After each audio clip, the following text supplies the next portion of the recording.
presented by SMS Audio. This bout is scheduled for 3 5-minute rounds in the BAMMA middleweight division. Introducing first, the man standing to my right and fighting out of the red corner. He stands 6 feet tall and weighed in at an even 186 pounds. He is a boxer. His record, 9 victories opposite a single defeat. Fighting out of Nottingham, England, Matt the Wrecking Machine Howard.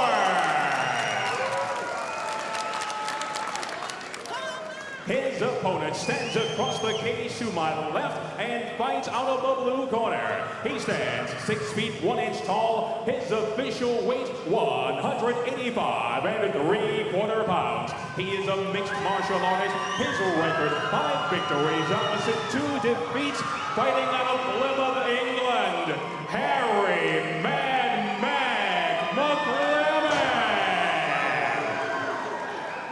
Your referee, Mark Goddard. So, as we said, 2 exciting young men indeed here in this cage. They only know how to finish. Only one of their fights has gone the distance, and now they're against each other.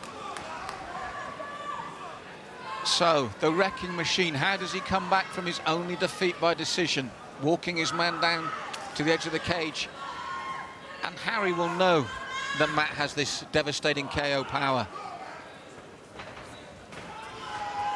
Looking to tie his man up and take him down. Because if we look at the Wrecking Machine, 8 KOs, you've really got to feel about taking him down, surely, Frank. Absolutely. You want to get out of that power, get away from that space. But also, too, it could be a level of confidence. You see he's got KO power because the guys he's fought before you didn't have very good defense, and that's why he's getting the KOs. So it kind of depends on what you see and what your coaches break down. And you know, the scenario with a guy with big, heavy KO power can be played in a lot of different ways. For me, personally, if I have a guy that's got big, heavy KO power, I'm taking him down to the ground. I'm trying to pass his guard and get to a submission position. And this is exactly what it looks like that Harry McLeman, Mad Mac, is trying to do here. And obviously, the Wrecking Machine, Matt Howard, will want to keep this upright so he can get those heavy hands going, and doing a good job of keeping it there at the moment. You remember, he's against the cage. He can't really do much from here. He can throw a couple of peppering shots, but he's not really going to be able to do any kind of heavy damage, and he's really being super defensive, trying not to get taken down at this point. And again, as we mentioned, as he was coming to the cage, there must be slight confidence issues now after his first defeat. And as you said, desperately trying to stay upright, grabbing the cage, definitely there, Frank. Mark Goddard saw that quite clearly. Top referee. That stopped the takedown too. Gave him a warning to him next time he does it. It actually benefited him. That's one of those times where you almost take the penalty. Because you've got the striking advantage. He had a shot. They separated him, getting ready to get a restart. He could have went back to boxing. It was very easy for him to get out of that position, and he didn't get taken down. It was smart. Take the one penalty, give the point up later. Just don't do it again. But the way McLelan really closed the distance there, he set out his stall early. He wants this man down. He wants to take him there. Yeah, absolutely. I think we all know that once this thing gets to the ground, it's going to be over rather quickly from that position. It's just going to take a second to get there because of how good right now, at least, that Matt is keeping it on the feet. He's doing a good job defensively of keeping it there. Defending the knees here as well, as McLelan tries to soften him up for that takedown. At the moment, though, it's real stalemate, and it's tough for the judges when you're halfway through a round when they've got 2 very distinct game plans, and they sort of negate each other, don't they, Frank? Yeah, but then you look at a lot of different factors, like range. Oh, nice sweeping takedown. Good job to off-balance him as he stepped off. Harry made the mistake of trying to get aggressive, and that gave Matt the ability to put him down on the ground. Excuse me, the other way around. Matt got aggressive, and Harry was able to take him down. I apologize about that, gentlemen. They're a good position. Ends up inside. Good spot. Hips are down. Hips are turned. Now let's just see what he can do with this position. Well, this is also vital for Matt Howard coming back from that first loss on his career. This is where he didn't want to be. It's how he deals with this as well. Good Kimura attempt right here. Oh, he had it. Matt did a good job of rolling out of it. And now he's end up on top. Good position. Here. Good position change. And again, it was a heavy right attempt, and it sways back in McLellan's favor. It was quite a loose right hand that he felt. It was almost like an impatient right hand, and he's paid for it again. You've got to settle in when you're starting to get, in the heat of it. The feeling out period is done. Both guys are in battle mode. You got to start slowing your punches down and picking your better spots. Just because his face is open doesn't mean it's time to throw. Good sweep position, nice hip change, good explosion. Now he's on top. What can he do with it? Well, he's called the wrecking machine. Are we going to find out why here, if he can posture up? We know he's heavy-handed. His stats speak for themselves. And this is where he wants to be. He has postured up, pulled back in again tightly by McLeman. But up until this point, it's a very difficult one for the judges, isn't it, Frank? Absolutely, a lot of back and forth pressure. Right now, the only thing that you can lean on is that Harry had Matt against the cage a lot longer. He was pressing him there for most of the rounds. So looking at ring control, that's the only deciding factor at this point. And right now, Harry's winning that position. And they're back to their feet, which will suit Matt Howard. But he's got to maximize here. It's actually the left hand from Harry to set up the takedown attempt, and the right knee coming in twice here. And he does close that gap very quickly. He doesn't give Harry time to set up his shots, does he? Now, you don't want to let a guy with big KO power getting any time to get off. You want to close that distance and get away from him. Standing here against the cage while throwing punches at him is not very smart, unless you know you can connect and get yourself to the ground. That's right, they were in close. Maybe he felt slightly safer there with the range factor. But we're inside the well, we finished the first round. Tough one, but I don't know about you. What you were picking up on earlier, Frank, I would go slightly with Harry for the ring control. I would. Right now I have a 10-9 for Harry after the first round. The big deciding factor was where the ring control was, who dominated that position. He did. And again, he got that takedown through that knee right through the channel, set this up. Beautiful work there from Harry. Just gets into the position, ends up inside, passes in. Now you see here, as soon as Matt's allowed to set up and start throwing punches, he immediately starts coming down heavy and hard. But he got blocked off. He spent a lot of energy to have a little bit of damage that was done, and then ends up wasting a lot of energy. Hopefully, this next round he'll learn his lesson and pick his spots better. If he gets back in this position, we'll start banging the body, not headhunting so much.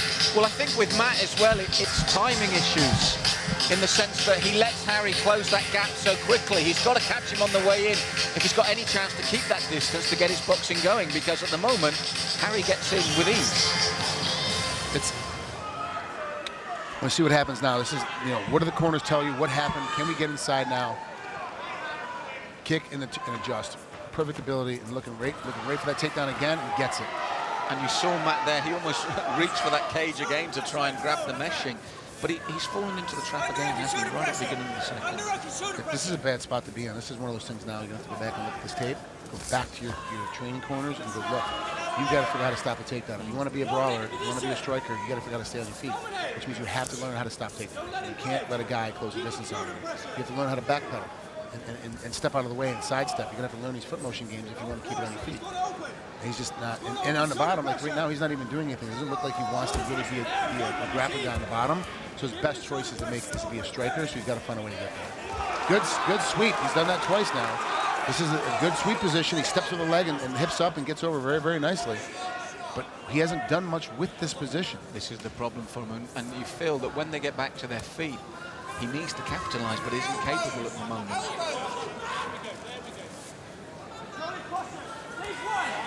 Now he got caught with an up kick in the first round from Harry's defense.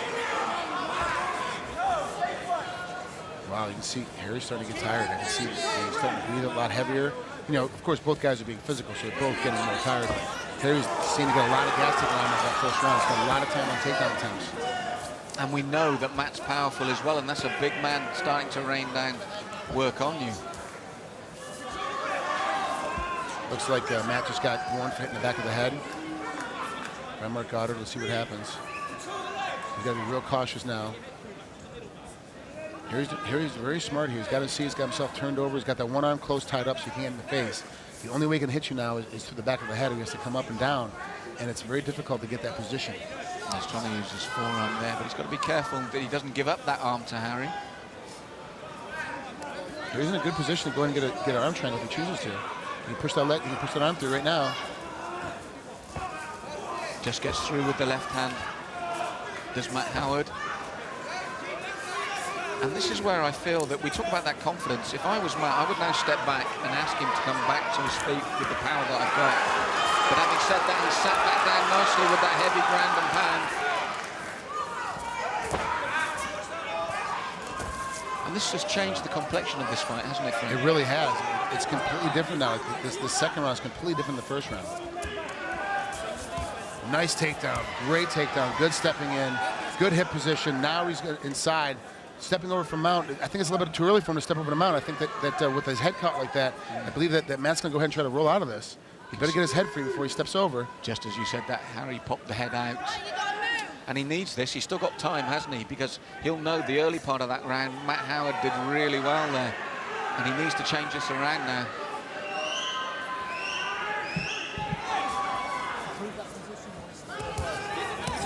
As soon as he stepped over, the moment he stepped over, right to it, Matt gets him back on the bottom again. Matt's done a great job of knowing the position change of how to get off the bottom, but then can't capitalize once he's here. Well, it's the third time he's done it, as you said, but he really needs, as this round goes into the last minute and a half, to capitalize on those turnarounds. Because we can count in single digits the clean shots he's actually got through when he's been in this position. Yeah, he hasn't done, really not much has gotten through in this position. Here he's done a great job. I kind of think that Mark's going to stand him up here pretty quick. I don't see the ref letting this go much longer.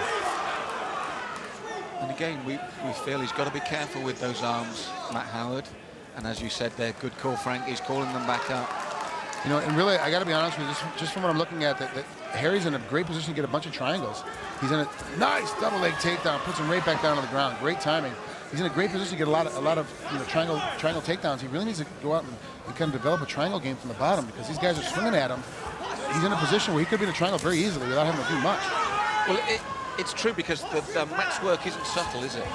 He's looked, and we've seen some quite wide strikes, some stuff that really could have been caught. And that's what's disappointed me, to be honest, about Matt, is he hasn't maximised when he's been upright either. He's back down here when he's had 3 or 4 chances to take the upright game and use that power. He was in a spot where he's really in a good position. He hit the body a couple of times and then go up to the head and could have softened him up, as you say, a little bit, but he sticks for the head. Oh, coming in with a nice arm in choke. He has the leg, and he's a pressure across. He's on the wrong side. It's going to be difficult with 10 seconds left to finish this. He's not going to be able to do it. His hips are free, and now he's let go of the arm. It's not going to happen.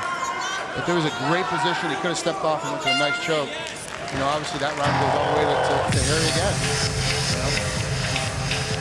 Now, they've had a good look at his opponent. What can you say to Matt? Maybe when you're used to banging someone out quickly, I don't see much finesse in terms of foot movement and timing when a man's coming in. What does he really need to work on? We know he's got the power, but there's other skills he needs there as well, isn't there? He's got to go back to like the sweet science of boxing, where you're getting up and you're moving around, you're getting foot motion, you're sidestepping, you're moving sideways, you're rotating around as a guy attacks you. You're hitting him with the check hooks, and you're hitting him with every punch doesn't have to be super hard. A lot of power guys want to hit you with everything as hard as possible.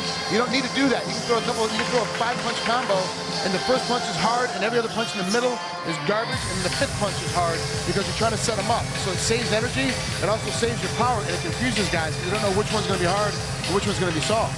Because the problem for Matt is when Harry goes for the shoot, he knows exactly where Matt's going to be, doesn't he? Yeah, it's very easy. Line in front of him. Yeah, it's very simple. I'm right in front of you, you throw that big right hand, I'm dipping underneath and grabbing your legs. It's a very simple takedown to get. So third and final round, but the one thing I will say, as long as he's there, Matt is in with a chance. Those stats speak for themselves, and if he's still there, there's still a chance of one landing. But he's one of those guys that throws with so much power. If he just slightly touches you a little bit, he can change the whole dynamic of the fight because he clips you and all of a sudden puts you on Queer Street. Well, that left hand almost did the job, and he tried to follow up with the knee, and he's got the right distance now. Can he keep it at this distance and work there? But again, he came in that straight line. There's no lateral movement for him. And there's no jab to set it up. There's no setup punches. Everything comes in. It's 2 heavy punches as he walks in.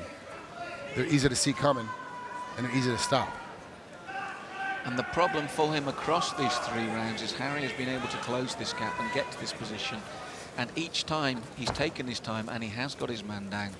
But looking from the opposite point of view, you've just been a little bit disappointed in the fact that you feel that he's missed his submission opportunities when he's got Matt there. Yeah, he's had a lot of submission positions, both from the bottom and the top, and really just a second outside of it and just missing them. And really, they're easy submissions to get when you have the timing and the knowledge of how to get to them. So I'm sure that he'll go back in and watch the tape and figure it out for his next training camp. As it is, we're in a familiar position at the moment, with Matt with his back against the cage, with Harry looking for that leg and for that takedown. And if you were in either camp, Frank, when you come away from this fight, because we've gone a good way into it now, even if it's a stoppage, it's going to be in the third round, what would you say to both men here? What would Harry have to take away from this? Harry in a lot of submission positions, had the ability to finish the fight early. You got inside Matt's power too much. You got to learn how to stay away from the power. And when you get these takedowns, you got to learn how to take down and pass. You have to be past his guard. Every time you take him down, look for submissions a little bit sooner. If I'm in Matt's corner, I'm telling you, you got to move your body, move your feet. Figure out if you want to be a stand-up guy and make it a striking match, then you got to figure out how to stop the takedown and not get taken down as much. Because if you've got a natural gift, you've got to be able to utilize it. I really believe that the game of MMA is going to change again. Where in the very beginning, it was guys that were black belts in one discipline. Who was the best discipline? Well, obviously it was the wrestlers and the jiu-jitsu guys, being Royce Gracie being the better jiu-jitsu guy, so he wins everything. Then it changed to where everybody is brown belts at everything. And you don't have those specialty guys anymore. I think now it's going to be, I'm really, really good at this particular game of MMA. That's my black belt, and everything else I'm going to be purple belts or brown belts in. And that I'm going to keep it in my realm of expertise. And I think that's where the game is going to change here in the next year, because you get guys like Matt Howard, who's just an amazing striker and can knock you out with one punch if he chooses to, and when he can land it, but he's got to find a way to be in that space all 15 minutes, not just 30 seconds of every round. And again, as we mentioned earlier, Harry's been in this position in each of the opening 2 rounds as well. And he's in a spot, he can get that arm and go to a Kimura. He's got a position to go to a knee bar in this spot. He can go to an arm choke, a head and arm choke in here. His submission game is wide open at this point. And he's not even trying to set him up with strikes. He starts punching him and setting these things up. Right now, he's a full submission right now if he just chooses to go to it, because that's Matt's natural position to wrap that head up. Because Harry's transitions have been good, haven't they? His movement's been good. It's about fine-tuning, really. Mm-hmm. It really is. He's just not even, I don't want to say a half step. He's like a quarter step just outside the game of finishing the fight. And Matt's just a quarter step outside of being able to keep this on his feet the entire time to get the knockout. So it just depends on which guy learns quicker before they start the next training camp as they're trying to learn new techniques.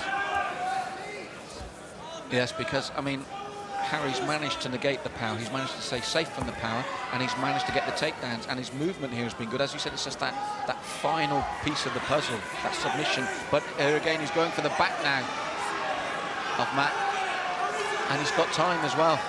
Over a minute's a long time to have a guy on your back, especially both hooks in. He's got underneath the chin. He's on the chin rather than underneath it. Now he's going to soften him up a little bit. He's got to not worry about the hands so much and make sure he keeps attached to that head. Good flattening position. Nice job by Harry to go ahead and flatten him out, but he let Matt come all the way back underneath him again. He's able to hold him. Yeah, Matt trying his best, holding his blood there from that little bit of ground and pound. But with 36 seconds left now, Frank, I think if the judges had any doubt whatsoever, I think Harry's going to take this now. Well, now we're looking at the last 30 seconds, and Matt just got back on top, so let's see what happens. This is a, I think that Harry's going to win the fight, but I want to see kind of how Matt deals with this, and he has enough power to get a finish from here if he can get the space. And by the same token, this is where you wanted to see Harry looking for that arm and taking the opportunity as it comes flailing down towards you. Getting out of the way, getting that position, getting right into a triangle and trying to choke him out. Last big shots here from Matt the Wrecking Machine Howard. Is it enough? Personally, we don't think so, do we, Frank? No, I think Harry wins this fight. I think that the scorecards will show that, but we got to see what happens. Both guys are cut a little bit. Both guys got blooded up a little bit, but let's see what goes on. Both guys are exhausted. Spent a lot of energy in that fight. A lot of power shots were taken, a lot of wrestling, takes a lot of energy out of you. See here, he was so busy worrying about the arms that the head came free. He was able to sit. He got him flat, but he didn't block him in, and now all of a sudden you're back in the battle again for no reason. But on the positive, these are all things that can be worked on. These are two good lads that can improve. Absolutely. Both these guys have a huge amount of potential, can definitely get into space and figure something out. So it's gone the full 3 rounds. It was hard, it was hurtful. Neither man really had the clear-cut opportunities, but we think Harry McLeman is going to get a win here at BAMMA 14, just like he did at BAMMA 13, but we'll have to go to the judges and the official result. But again, the opportunity that was there for Matt right in the last 30 seconds, as we see here, for that ground and pound. He just couldn't quite maximise the opportunity. And we do go to the judges.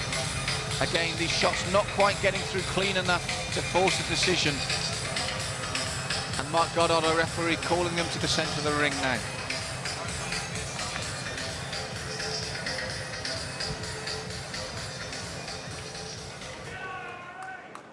Ladies and gentlemen, we go to the judges' scorecards for the final decision. Andy Roberts, Kevin Capel, and Nigel Burgess all score the bout 30-27 in favor of your winner by unanimous decision, Harry Mad Mac McLeman.